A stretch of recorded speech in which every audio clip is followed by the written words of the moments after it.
Ya, Shalom Jemaat Tuhan. Berjumpa di dalam acara Sapa Jemaat di Rumah. Nah, kesempatan kita pada saat ini bersama-sama akan belajar firman Tuhan yang terambil dari Kisah Rasul pasal yang ke-15 ayat 36 sampai 39. Dikatakan demikian.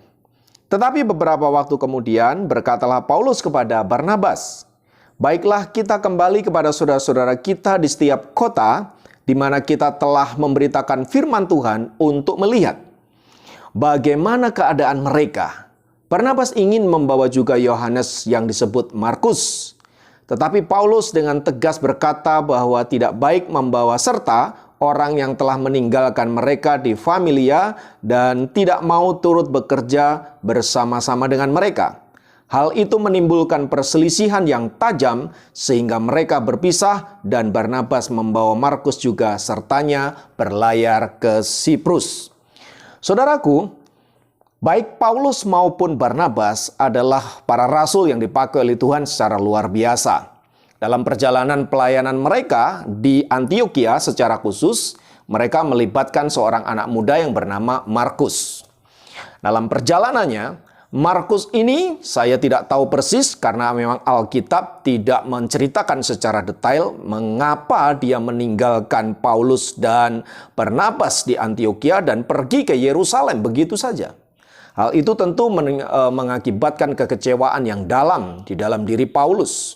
Saat dia dibutuhkan, saat dia diperlukan, justru dia pergi meninggalkan Paulus.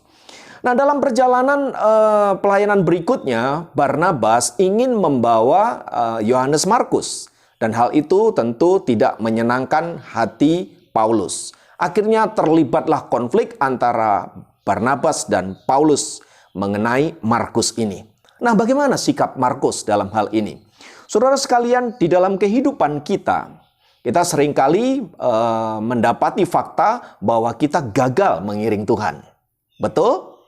Kita gagal untuk mengasihi Tuhan. Betul.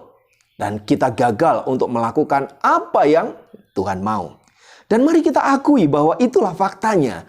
Karena kita adalah orang-orang yang cenderung kompromi dengan dosa dan kesalahan. Demikian juga Markus. Menanggapi kondisi yang sedemikian rupa, bahkan terjadi perselisihan yang tajam antara Paulus dan Barnabas, Markus mengambil hikmahnya. Dia menyadari kekeliruannya, dia bertobat, lalu kemudian apa yang terjadi? Dia menunjukkan bahwa dia adalah orang yang baru di dalam Tuhan. Bersyukur, karena apa? Karena Markus menyadari kesalahannya. Akibatnya apa, saudara-saudara? Markus dipulihkan oleh Allah dan di dalam perjalanan sejarah gereja dicatat bahwa Markus adalah penulis Injil tertua. Sebelum Injil Matius, Injil Lukas, dan Injil Yohanes ditulis, Markus adalah orang pertama yang menuliskan Injil. Dan sebagaimana kita tahu, bagaimana kemudian Yohanes Markus menunjukkan cinta dan kasihnya kepada Tuhan dengan luar biasa. Dia mati sebagai martir di masa tuanya pada tahun 68. Dengan cara seperti apa? Dia mati dengan cara tubuhnya ditarik menggunakan kuda dan diseret hancur dan dia mati dengan cara yang mengenaskan. Itulah Yohanes Markus, pernah gagal tapi kemudian apa? Berubah dan berbalik, hidup menjadi berkat, bahkan mati untuk Kristus. Nah, saudara-saudara, dari kisah orang-orang yang luar biasa ini, terutama pertobatan daripada Markus ini, memberikan kita satu pengajaran. Siapapun kita bisa gagal. Siapapun kita bisa saja jatuh di dalam hidup ini. Tetapi yang terpenting bukan itu.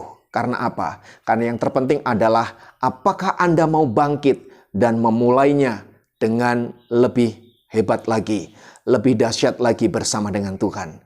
Dan mari pada kesempatan kali ini kita tinggalkan segala yang berkaitan dengan masa lalu, kegagalan kita, kesalahan kita, dan hal-hal yang berkaitan dengan dosa-dosa mungkin di masa lampau. Kita tertuju kepada Kristus dan menjadi berkat secara luar biasa. Hidupmu berarti tidak dinilai oleh masa lalumu, tetapi Apakah saudara sekarang menjadi pribadi yang baru di dalam Tuhan? Maju di dalam Yesus dan tetap menjadi berkat. Tuhan Yesus memberkati Anda.